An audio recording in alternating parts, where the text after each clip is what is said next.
in Bud Hopkins' Intruders.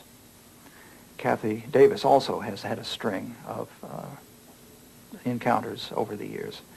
But the one that I think is most impressive to me is the 1983 episode, one of the few examples of an abduction case where physical traces were left behind. The soil there was totally changed. Within a couple of days it was very clear all the grass had died and the soil had been baked into a rock-like hardness that has not been duplicated in the laboratory yet, taking control soil. We don't know what kind of energy was brought to bear to seal and kill the soil in a certain way. But most important, the next door neighbor saw through the trees at the moment that this the abduction apparently ended.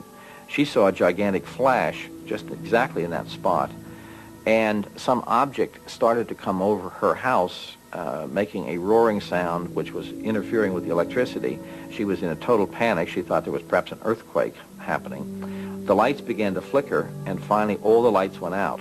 It's interesting that the screen of the television set, color television, went red. The other colors had dropped out. Two neighbors heard a roar about the same time as this encounter happened. Their houses shook. They had electrical malfunctions. Plus, before hypnosis, Kathy had a conscious memory of the landed UFO. The Kathy Davis case was the most important case that I've worked on, simply because it did establish once and for all the central focus of the abduction phenomenon upon reproductive issues, genetic issues. When she finally told me that there was this disappeared pregnancy without any sign of a miscarriage connected with an abduction experience, it immediately rang a few bells in me, in my memory, with other cases where I had deliberately looked the other way when apparently reproductive subjects, aspects of the physical exam were being reported.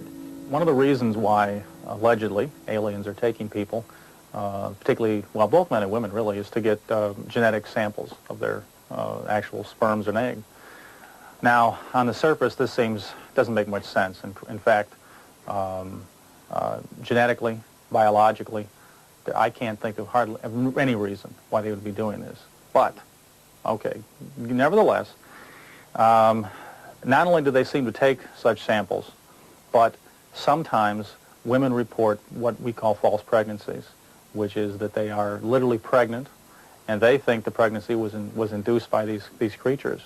And then after, let's say, 2 or 3 months, they have an abduction where the baby is removed from their womb, and the next day they get up and there's no pregnancy. It's gone. Their doctor can't explain it. I have something like 4 or 5 cases where women have described experiences at the age of 4 years old or 5 years old of a needle going into the abdomen region of the ovary and another needle simultaneously going in the vagina. And these are tiny little girls who are, through the ova are there, but they're not mature. But sperm samples are taken from men, etc. Now, this is going up through, obviously, after puberty, and then that person may be reabducted at intervals for the next many years. When I got these cases over and over again, I found myself feeling a little uncomfortable around them. And the Kathy Davis case focused very directly on the idea that she had been somehow used in some way in some kind of very clinical experiment having to do with reproduction. And at this point, we're looking into a case where a woman, for instance, went to bed 7 months pregnant and woke up in the morning after the room filled with a blue light, and she was quite terrified. She woke up in the morning with no baby and no sign of a miscarriage. And a 7-month-old fetus does not disappear overnight without any sign of a miscarriage. I have just dozens and dozens and dozens of cases.